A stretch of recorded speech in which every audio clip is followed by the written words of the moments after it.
Just to do some introductions. So Andy is our CEO. He is, anyone that knows him knows he is a very passionate guy about cybersecurity. So we're all interested to see what he has to say about AI. He's amazing at keeping right up to what's really current and what's happening in cybersecurity. And then I would like to also introduce to you our compliance and security officer. So Sunny is our stylish security guy. He, he is an amazing addition to the team, always optimistic and eager and very much a student, also always learning and excelling. So we will record this webinar. We are happy to send you out a link afterward if you'd like to watch it again. At the end, we'll just put up a link for the AI starter kit in there. We've got a lot of the information we gave here, as well as some policies that you're definitely going to want to take advantage of. So just providing them at the end. All right, so we're going to start with doing an overview of the current AI landscape in Canada.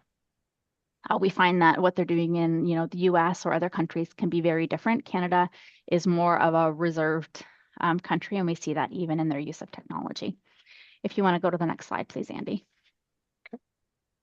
So starting to look at small to medium businesses, we see that AI adoption is still quite modest, but starting to grow quite a bit. So there's a lot more room for this trend to continue.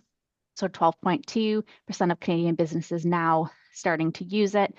And it's also very clear where it's being used in these professional services industries, mostly, the kind of businesses we're seeing on this webinar today. So next slide, please. So we see that its use is concentrated in knowledge-based sectors, and those, I'm just going to you have to stay on the admits there, please, Andy. Sorry. That's okay. I'll cover for you. Andy and I are married too. There's a lot of flirting. Um, so text analytics, what they are is turning any kind of written content. It can be email, it can be customer feedback, reports, even social media posts, and taking it and putting it in structured data that a human can read and understand and make decisions out of. So that's where we're seeing a lot of use of AI. Next, please.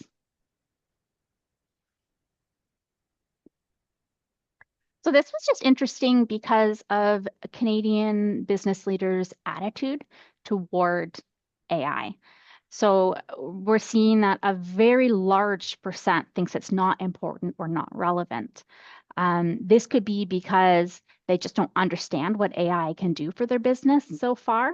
But then we see, the smaller percentage that understands that it really can help their business. Next, please. Something to consider is what kind of what you can do with that time that you save. So the average from 1 hour a day up to 3, 4 hours a day. Can you imagine having that back in your day? You can do all kinds of things with that time. This was a multi-select survey, so people sort of obviously you're going to do different things with that time. So really nice that people can get some work-life balance back and put more time into creative thinking and the tasks that they really enjoy rather than the repetitive tasks that really can grind us down. So lots of potential there. In the next slide, we start to see a different look. The larger companies, how they're viewing the use of AI. So in this case, Shopify also it is a Canadian company, but obviously much larger. They consider AI to be a baseline expectation. So people they hire have to demonstrate that they can use it, and before adding any more employees, they have to demonstrate that AI can't do that work for them.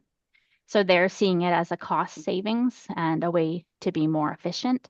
And they have, as the president of Shopify says, they've built it into how they operate. So very different viewpoint than we saw with the smaller SMBs in Canada.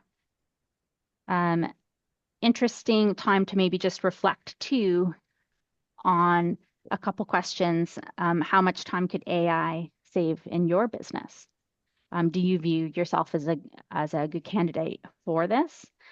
Could fewer employees accomplish more if they relied heavily on AI as a resource? And what tasks within your business are best suited for AI? So these are all questions that are so unique and individual to your business, and that's where you're really going to see the benefit that AI can bring to it. Another Canadian company, large, talking about the bigger companies now, OpenText, they have fully embraced AI as their number one priority and baseline expectation. So we can really see this gap in the smaller businesses' attitude and adoption of AI and larger businesses. And what we're expecting is for that to close as smaller businesses start to see what AI can do for them. Let's just look at the next slide, please. All right, this chart reinforces what we're talking about. Smaller companies are less likely to use AI and less likely to use multiple tools. And you see that number just increasing incrementally as the company grows bigger. So what do they know that we don't know? Well, this is the way of the future. This is where everybody needs to be. So we'd just like to do a quick audience poll. The question is, where are you in your AI adoption journey? So thinking about your business, are you an observer, just on the sidelines watching, haven't taken any action, cautious explorer, you've started, but you've got some concerns, maybe aren't sure how to use it, aren't sure about security, or a scaler, you're all over that. Results just coming in.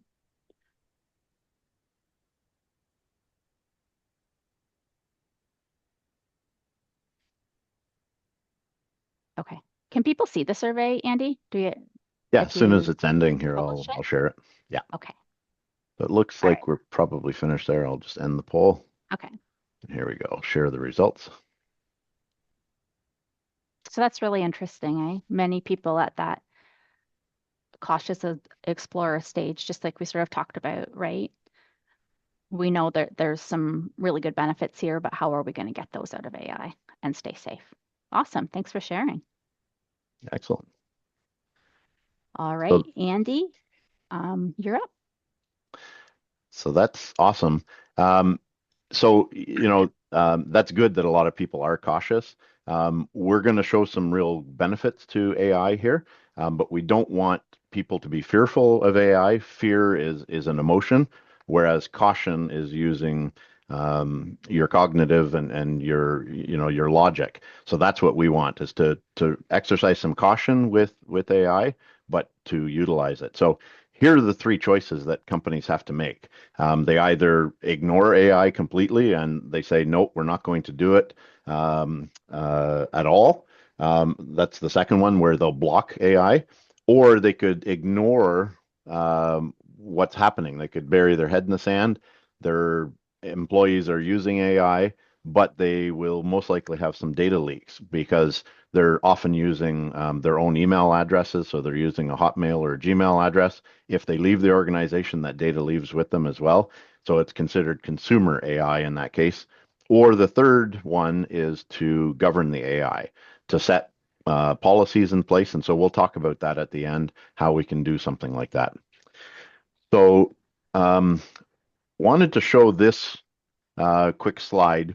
This is showing where the AI is actually going. So only a year and a half ago, some of the AI engines were basically at that random guessing stage.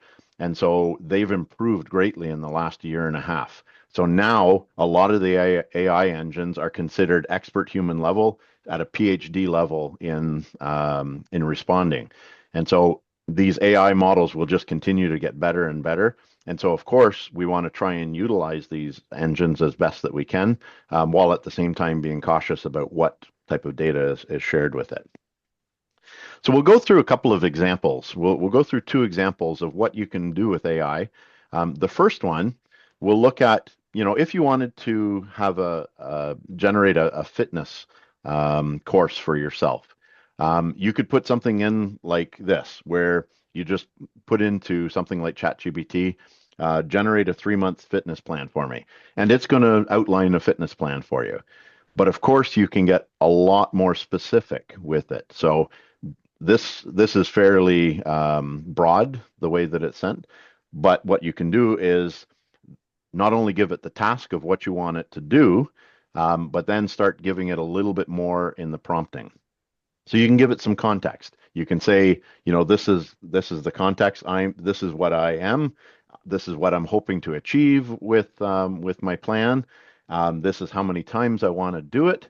And so you're giving some context here. Then, along with the context, you can give some examples. So you can say, I want to structure this plan. I want sample exercises. And so again, you're giving a lot more context as to what you're looking for as an end result. Then you can say what the persona is. So you can say, in this case, I want you to act as a certified personal trainer. You've got expertise. This is the type of outline that I want. Then you can give it a format. So I don't want it just in a paragraph form. I want it with columns so that I can easily follow it.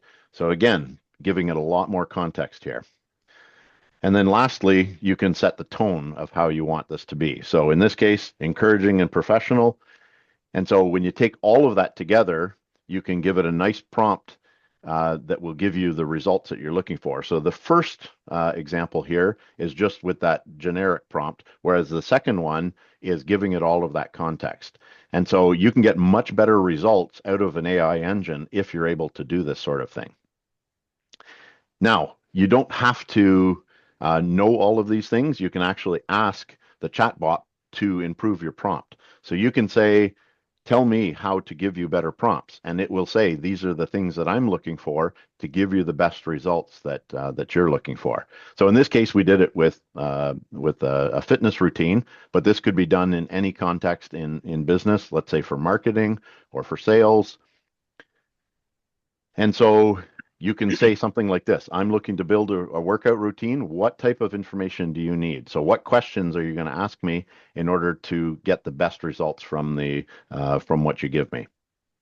So those are all things that you can make the AI engine work better for you.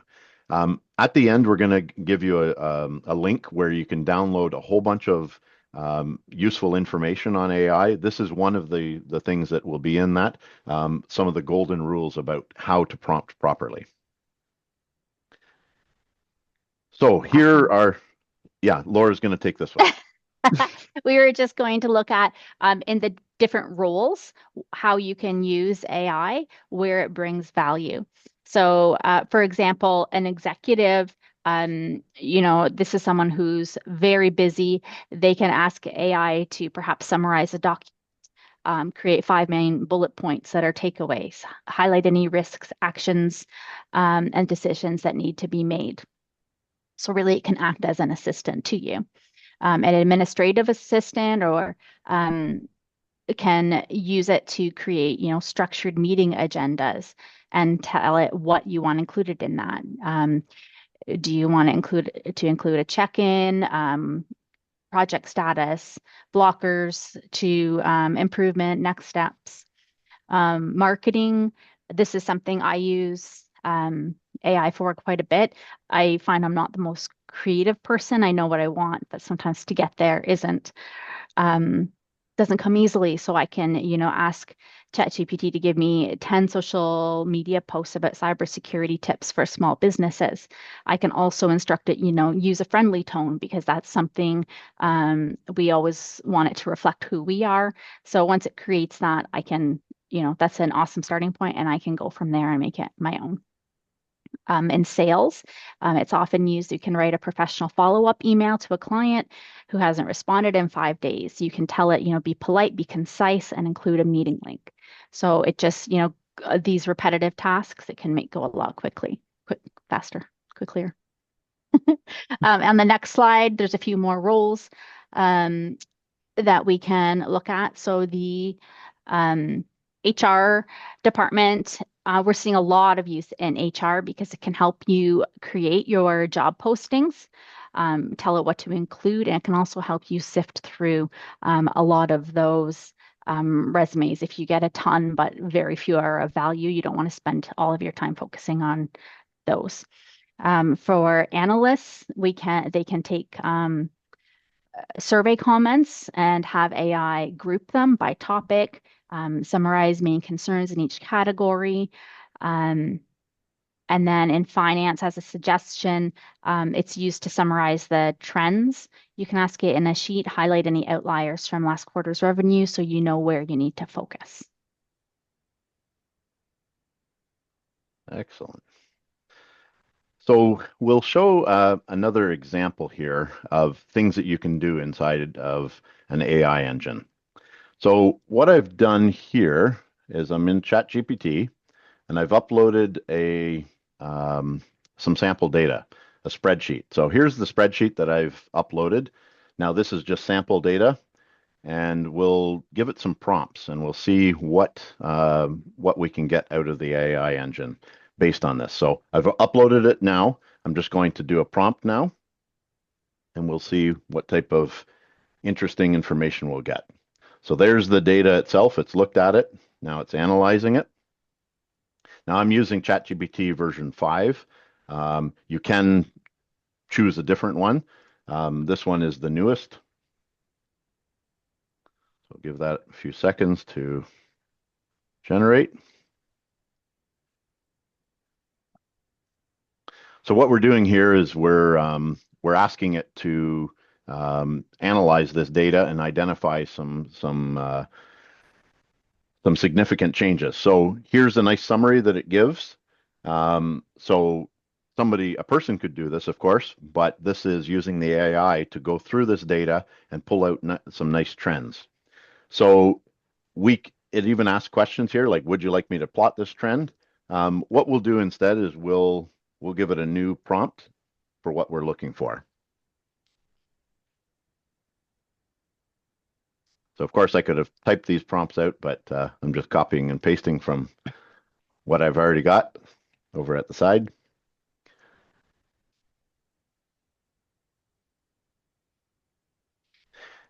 And as it's analyzing, you can actually go in here and you can see what it's doing. This is the code that it's generating in order to look at that. So somebody that is a Python coder could look at what's going on there.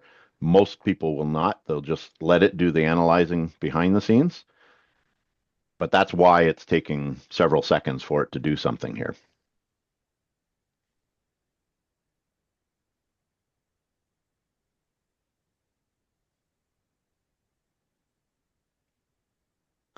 So here we go. So now it's generated a chart based on some things. So I could download this chart and then use that chart in a meeting or something.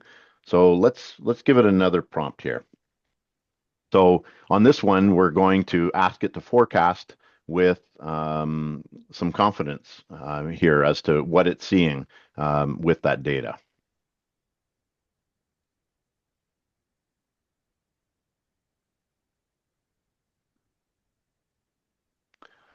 ChatGPT is a little bit slow this morning. Normally it's a little quicker than this.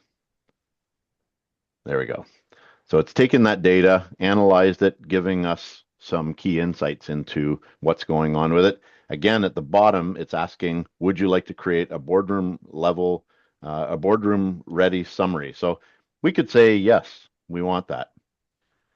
And so it's going to create that boardroom summary, something that could be read. Here's some suggested actions at the bottom. And then generally it'll ask you, do you want to create a PowerPoint for something like this? So those are some things that can be done. Now, here's the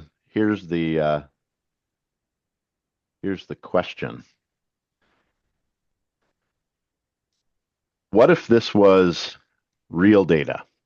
I've only uploaded sample data here, But what if this was real data with vendors that we're talking about or clients that we're talking about inside of this data? This was a very simple spreadsheet, but sometimes people are uploading very complex spreadsheets and they're uploading a lot of data inside of that spreadsheet. So imagine if this was your actual data. So what did we share with ChatGPT or Copilot, whatever one it is? So what we have to think about is that this an AI engine is essentially like a new employee in the organization. So any data that you put over there, what's going to happen with that data? Um, when a new employee is hired, they're often given some training, whereas an AI model that you're using is skipping that training. It's already pre-designed to do certain things. And really, when we analyze most companies, we see that a lot of the employees are already using AI. Oftentimes, companies will say, well, all they're using the AI for is for chatting with it. They're asking, this is the type of email that I want.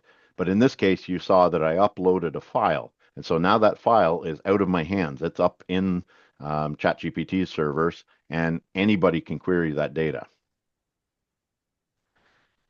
So employees are using AI, but they're not often telling their employers how they're using the AI, what they're using it for.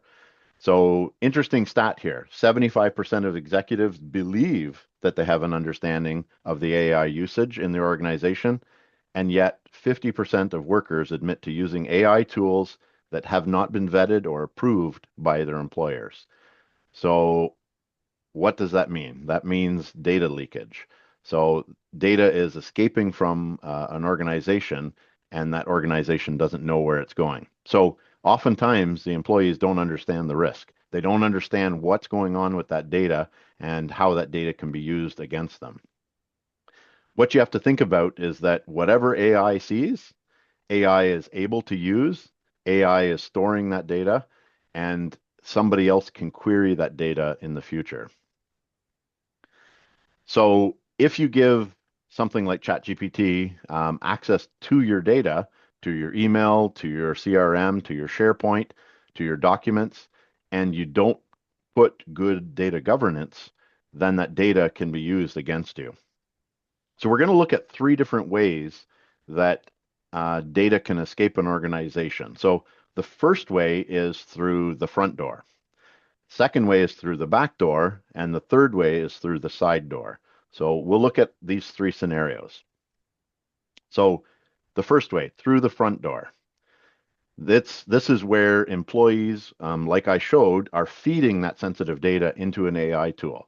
So they're taking something like a spreadsheet or financial data, whatever it happens to be, and uploading that data. They know that they've done that sort of thing. So this type of data could be a variety of different things. Personnel data, financial information, intellectual property, sometimes passwords are uploaded. All of these things are put out there. And again, what AI learns, AI is able to use. And so they only see the reward of, hey, I just need to do something with this data so that I can do a presentation and save myself some time. So they see that reward, but they don't see the risk behind that possible data leakage. So they only see their productivity going up, and that's good. Having that productivity, that's really good. But they want to be able to move faster and efficiently. They just don't understand the risks behind it. So here's an interesting one. About a year ago, one of the Samsung engineers uploaded critical proprietary data up to an AI engine. So he took some of their source code that was highly sensitive. It was only for Samsung employees, and he uploaded that into an AI engine. So it wasn't a hacker, it wasn't malware, it was an employee that actually took that data and uploaded it. So what was the severity of the leak? Well, it's still unclear, but people were able to query against that sensitive data, that source code, and so that concern was very real. Samsung made a decision that all AI was to stop, and they put guardrails up to stop all AI until they could go through a process of figuring out which ones were allowed and which ones were not. So by default, chatbots don't forget. So unless you put up guardrails around what's happening with this, by default, they retain these conversations and they're able to train future models. So this means that if somebody deletes the chat, the data is still there. It's still baked into the AI itself. So you can't roll back what has been uploaded to an AI engine. Andy, So yes. Just a quick question in the chat that has to do with what you're talking about right now. ChatGPT 5 tells me that they are not learning from our data. Is there still a risk of data leak? Fantastic question. That's so unless you put up the proper guardrails, by default, it definitely does learn from that data. Yeah, that's the way these chatbots work, or these Learn and work. AI, yeah, they're learning from everything that is input, so it can be set up that way. But ChatGPT 5, I don't think, unless you put those guardrails in place, that is They're not not. up by default. Yeah. Yeah. And sorry, I just want to add something. Go ahead, Sunny.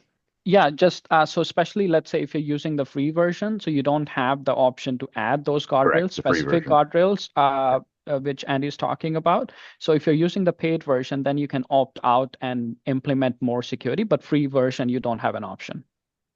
Correct. Yeah. Thanks, Sunny. Of course. Yeah, and I'll talk about a story that I heard from Microsoft a couple of weeks ago later on. So Samsung, as I said, banned all AI until they could go through this governance risk.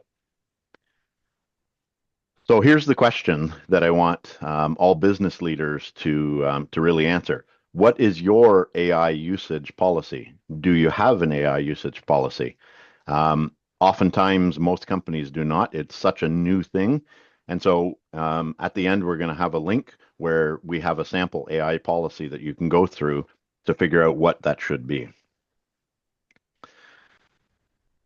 So we'll ask another poll question here. So who currently has an AI policy?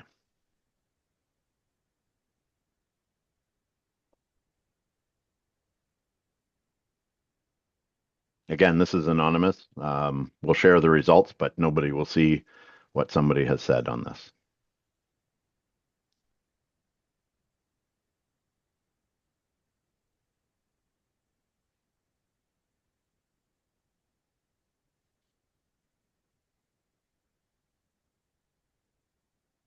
Awesome. Thanks so much for doing that.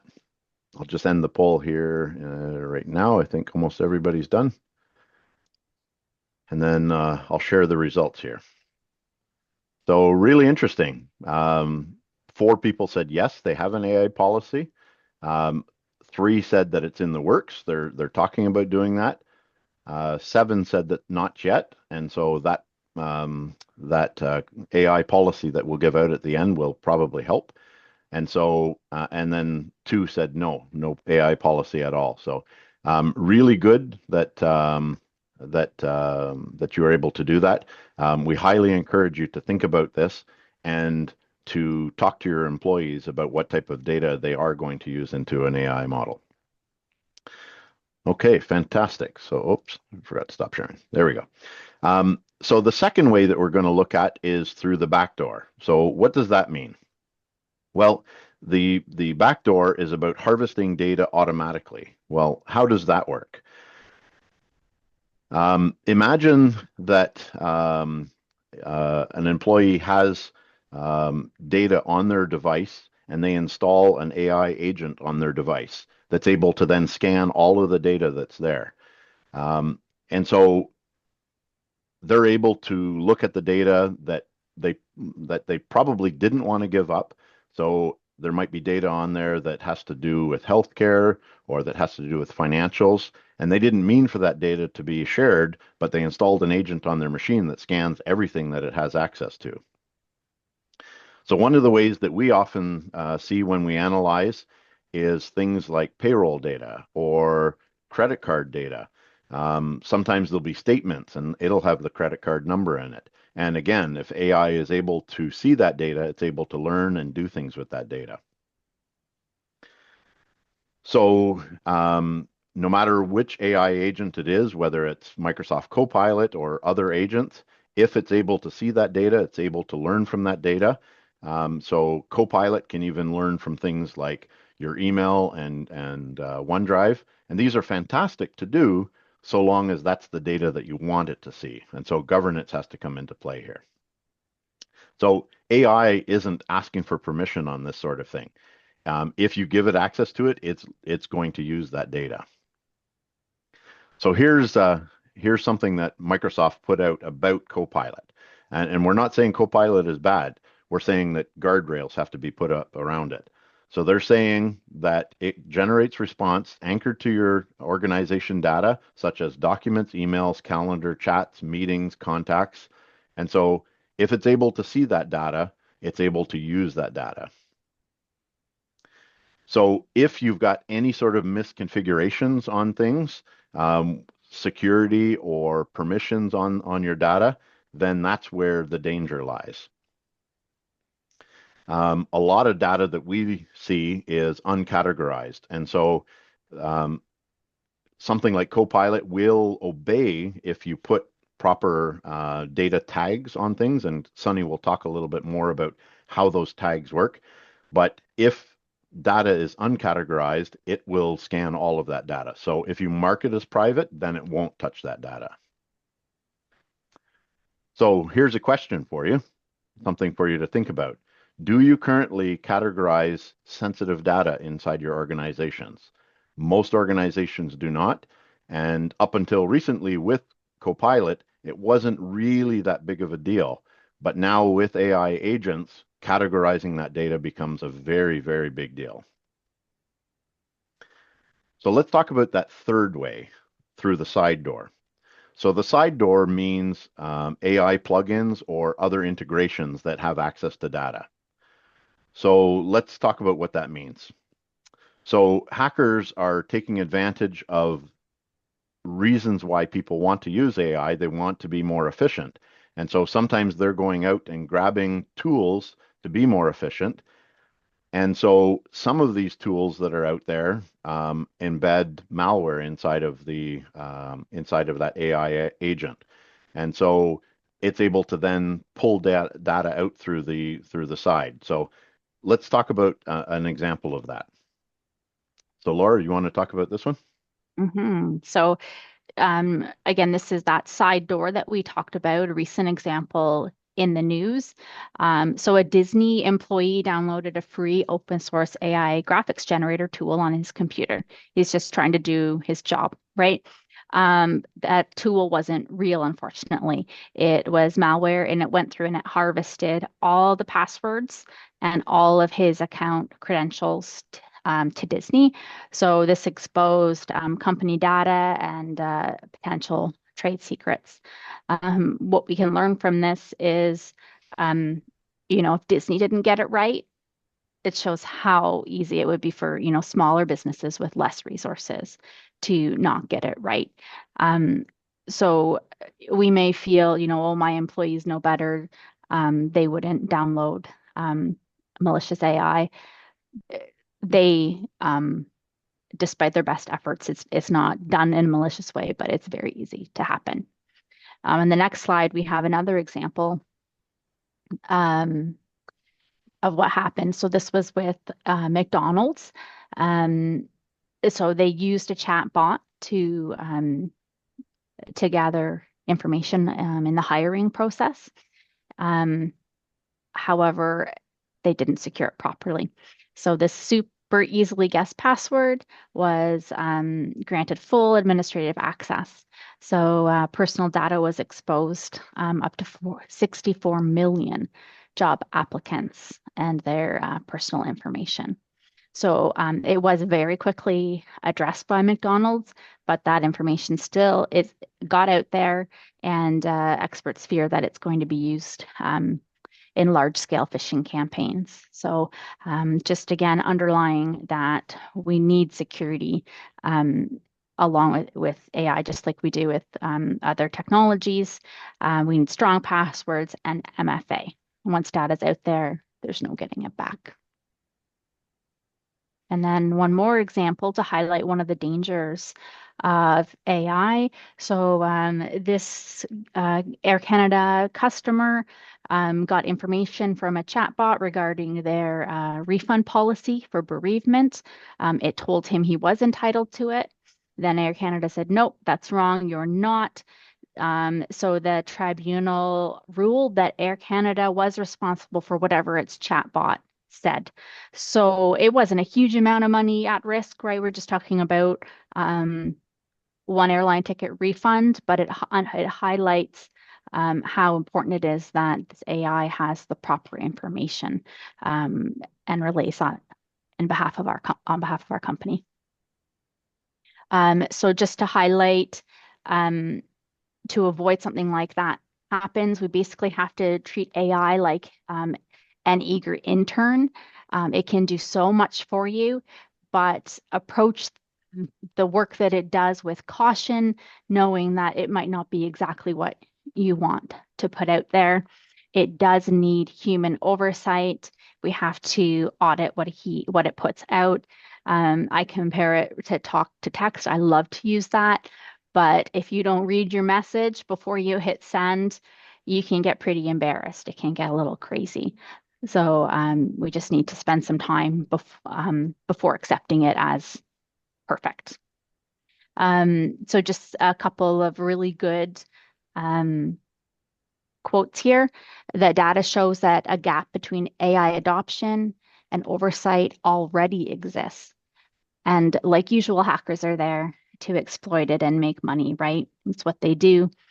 So we're just at this critical point. AI is new and exciting, and we have to stop, take a breath and make sure that we do it in a secure way. So we need to be, aware of the risk and strategically plan. So part of that planning includes which AI programs you're going to approve within your organization. So Andy's going to talk a bit about comparing some of the really popular ones and how you would choose what you're going to use. Thanks, Laura. So we often get asked this, what AI tool should I use? Copilot is very popular. ChatGPT is very popular. So let's look at a couple of different reasons why you might choose one over the other. So looking at some of the features, Copilot has two versions. They've got Copilot Chat, and then they've got Copilot that is able to embed inside of all of the applications. Copilot Chat is very much like ChatGPT. They both use OpenAI, so you'll get very similar results out of both of them. Both of them can use OpenAI's version 5, and so they're able to use the same engine. The difference is Copilot Chat is free, and it has enterprise-grade security built into it. If you use the ChatGPT free version, you don't have those guardrails that can be put up. If you use the paid-for version of ChatGPT, that's where you can put guardrails up, but they're not up by default. You have to enable them. So ChatGPT has some downsides there, especially on the free side. Whereas Copilot Chat, if you've got a Microsoft 365 login, you can just go to portal.office.com and you're already logged into Copilot Chat and you can start using it. It already has guardrails around it for your organization only. It will not escape out of your organization and be used for an AI model. So we highly recommend using Copilot Chat if you've got Microsoft 365 or Gemini if you're using Google versus using the free versions of ChatGPT. If you're using the paid for ones, you can put those guardrails up. Again, they're not on by default. So just a quick little story. Talking to a Microsoft rep a couple of weeks ago at a conference, there was somebody that was doing RFPs down in the US, and what he would always do is wait until the day before or the day of the response for the RFP, and then he would query ChatGPT about that RFP and the name of the company, and often he would find out information from his competitors that were using the free version of ChatGPT, because they would throw up their document into ChatGPT and say, help me organize this or help me summarize this, and it had prices in there, and he was able to use that data to then be more competitive against his competition. So really dangerous if you're uploading proprietary data, others can query that data. So Sunny is now going to talk about if you're using full-on Copilot, which is the one that is able to look at all of your data, what type of things that we can do to help mitigate risk. Sunny, please. Awesome. Thanks very much, Andy and Laura. That's such great information. In this section, I will go through Copilot Readiness Framework that we created based on Microsoft recommendation. It is a 7-step framework. I will go through each step and all the sub-steps. And the 7 steps includes prerequisites, tenant health review, Copilot access restriction, so forth, and from that to insider risk management and user training and monitoring. And you can, yeah, awesome. Step 1, prerequisites, define objectives. It's very important before you even think about Copilot or any other AI program. Think about what you're trying to achieve with it. It could be boost in productivity. It could be support creating tasks like Laura mentioned in marketing, sales, or it could be just like help in research like Andy mentioned. And B, identify target users. Determine which users or departments will benefit the most. It's not advisable to enable Copilot or any AI program for the whole organization at once. C, licensing requirements. Users must have a base license. It could be Business Premium, E3, or E5.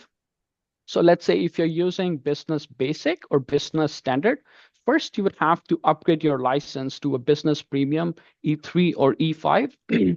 Because Copilot is an add-on, it's not its standalone license. Step 2, tenant health review. Security controls. So in this step, we start with reviewing the existing security controls, such as multi-factor authentication, conditional access, access control policies. And this gives us a good understanding of the current health of the tenant and what we need to do to make it more secure.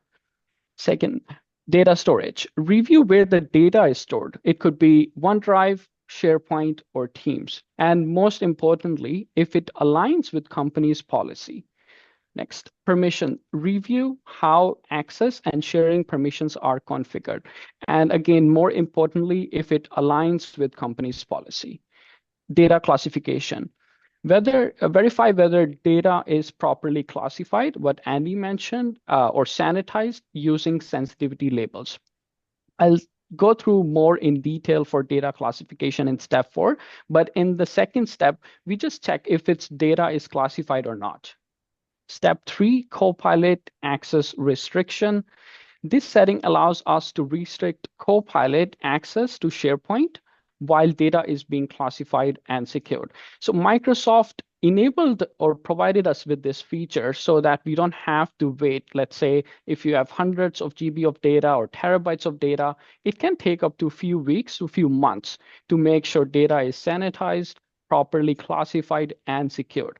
So what we can do is just enable this restriction so that even though you can use Copilot in your day-to-day, but Copilot won't be able to access your data in SharePoint. And it can be very granular. We can just enable a few sites or even just one site at a time so that, let's say, if you have few sites for HR, legal, finance, marketing, sales, so you can ask Copilot, okay, you can access marketing and sales, but not HR, legal, and finance.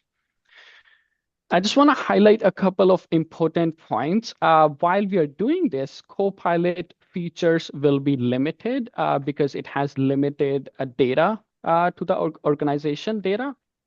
And secondly, one thing I've noticed a lot, and that Microsoft doesn't do a great job. So whenever we share something, let's say it could be from OneDrive, SharePoint, or Teams, by default, you feel free to give it a check as well. If you're sharing something with a colleague in Teams, even though you're just sharing one document with a particular colleague, but by default, it selects the option inside the organization instead of using specific people, so that even though you're sending somebody just one document, but in the background, everybody is getting access to it. They may not be able to access it directly, but if they're using Copilot, Copilot will utilize that information.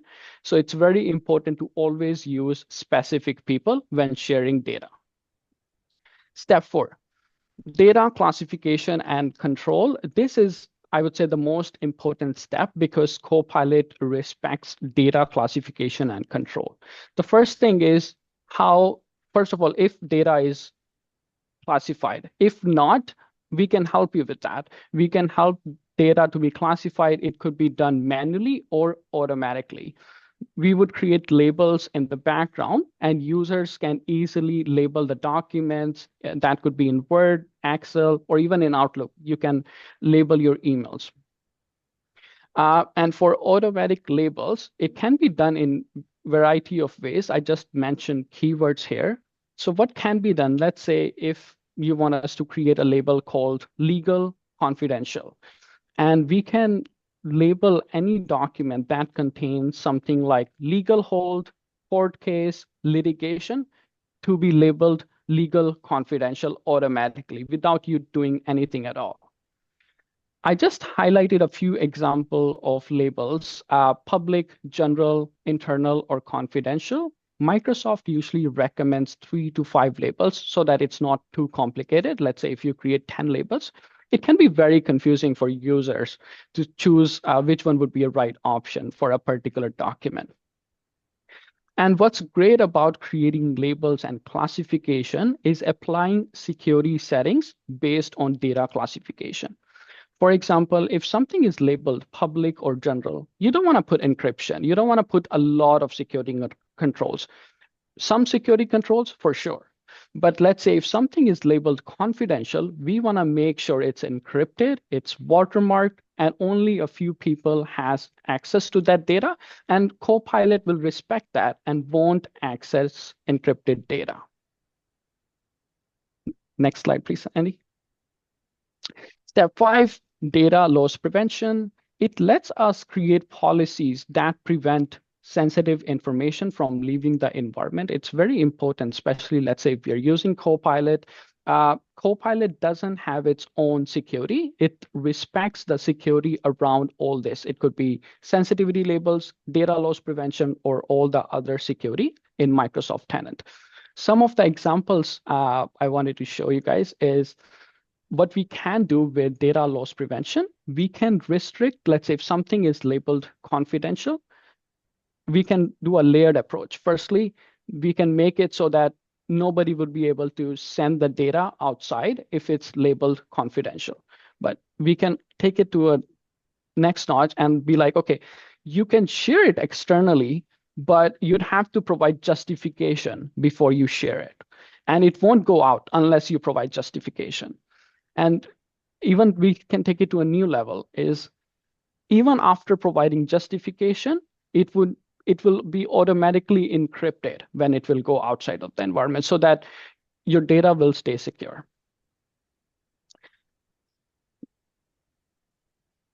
Step 6, insider risk management. What we talked about, AI is so powerful, but how we can monitor the risk, how we can monitor anything, and most importantly, mitigate the risk that it comes with such a powerful tool.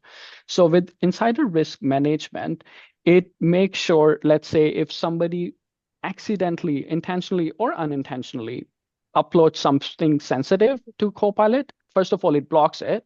if policies are set up correctly. Secondly, it creates an alert for us to review so that we can help that person, train that person so that it won't happen again.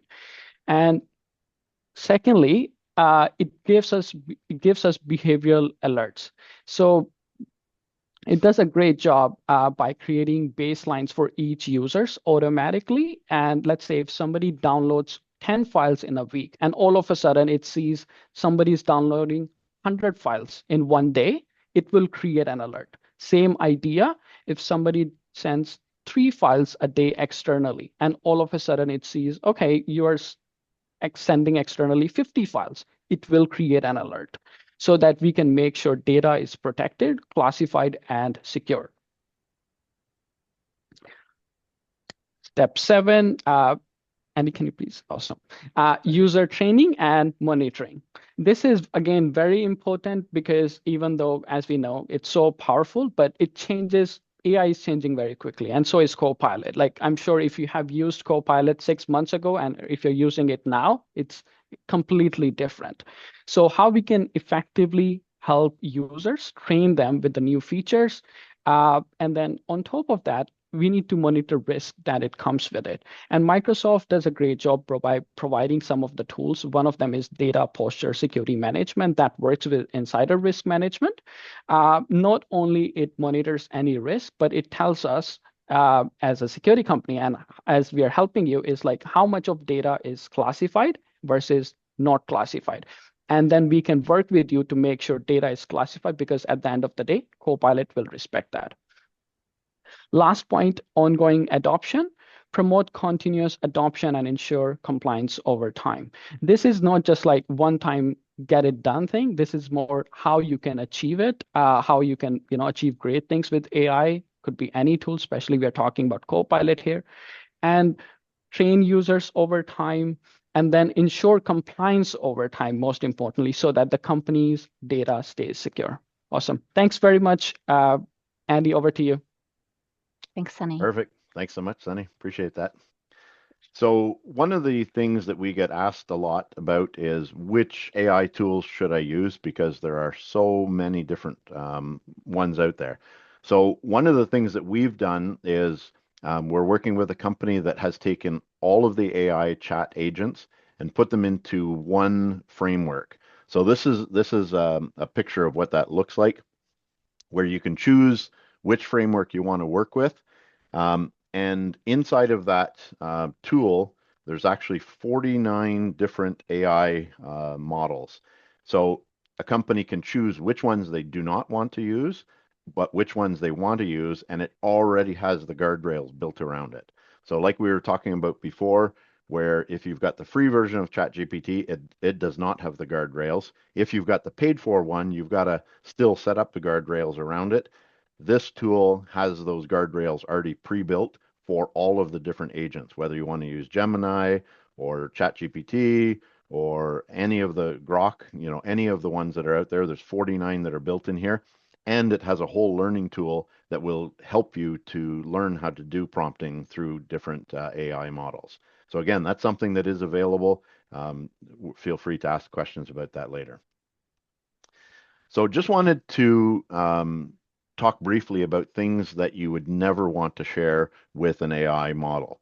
So you don't want to put any sort of PII inside of an AI model that does not have any guardrails. If it's got guardrails and it's got data classification and those things are set up properly, then those things can be shared. Things like financial and banking information, again, you wouldn't want to share that. Passwords, login credentials, those things can be queried and looked at, so we want to keep those private in a password vault. Private or confidential information, or proprietary or intellectual property. So those are things that, when we talk about PII, we're talking about, phone numbers maybe, but things like social insurance numbers, those are things that we definitely do not want to. So at the end, the link that we're going to share has built into it an acceptable use policy. So I highly recommend that all of you look at this policy and figure out where your company lies in that. What type of data you will share, what type of data you won't share. And so these are some of the questions that you're going to want to ask yourself. So, which generative AIs are allowed and which ones are prohibited? If we have a list of which ones are prohibited, we can actually go using technology, we can block those from being used. Now, again, you would want your people to understand why those are being blocked so that they don't try and get around those things, but we can block any that are prohibited. Which ones are officially endorsed by the company? So which one has management looked at and said, yes, we're allowing our data to be used here, and what type of data is going to be allowed? So who in the organization is responsible for approving these things? Who is responsible for implementing these things? What is considered acceptable use and what is considered unacceptable use? So again, these are all questions inside of that acceptable use policy that you're going to want to go through. So we'll pass it back over to Laura for some key takeaways. All right. Sorry, it got really heavy and technical, but these guys are really smart and they talk over my head all the time, but they're awesome at what they do. We've just listed some key takeaways here that just reiterate things that we've talked about. So just in conclusion, clearly AI is a very powerful and useful tool. It has the potential to save businesses time and money, make our lives easier, maybe help with that work-life balance. However, caution is required. Guardrails need to be put up. And if you take one thing away from this webinar, here's what I'd like you to take away. This is a leadership responsibility. The decision makers have to think about this and create, you have to create your own policies regarding AI. You cannot leave this up to employees, or even if you have internal IT, they'll definitely help you with it, but you are the one taking on this business risk, and there is massive risk, and you cannot offload that to someone else. And then just one more reminder on the next slide, there are 3 choices that you can make. AI is here. Stats show that your employees are using it even if you're not aware of it. So option 1, ignore it. Something bad may happen. Option 2, decide for your company you're not willing to take the risk and you're blocking AI. That is the safest option, but then you lose out on that competitive edge and the efficiencies, time saving, money saving that AI can provide for you. And then option 3 is to take that strategic approach and look at how you're going to use IT in your organization, but also how you're going to secure it. So that is all of the information we have for you. If you just want to show the last slide, Andy, here's some contact information for the 3 of us. If you're not currently a client and you'd like to know where your security's at, there's a link there for a complimentary assessment. And most importantly is this information here, your AI Starter Toolkit. The link is in the chat. It's got that policy Andy talked about and a lot of the information that we discussed today. Just, maybe you took notes, but we wanted to make it easy for you. One other note in that AI toolkit, there is a link to an Ontario government fund for implementing IT. So the government does want businesses to start using it, and they want to help with the lift there. Unfortunately, right now it's on hold for accepting applications. I just want to read to you what, I think I have it in my notes here. Our friends at Invest Kingston, they help, their goal is to help businesses. And so they mention that it's likely been oversubscribed at the moment, and they're going through the assessment phase, and that happens. But it's like a rolling, it comes in waves. So they said, still go ahead if you can, submit your interest as soon as possible. And that way you get in the pipeline because they expect that it will open up again. So just if we want to help you in any way you can, and that is in any way we can, that is an option that's out there that hopefully will become available soon. So I want to thank Andy and Sunny and thank all of you so much for your time this past hour.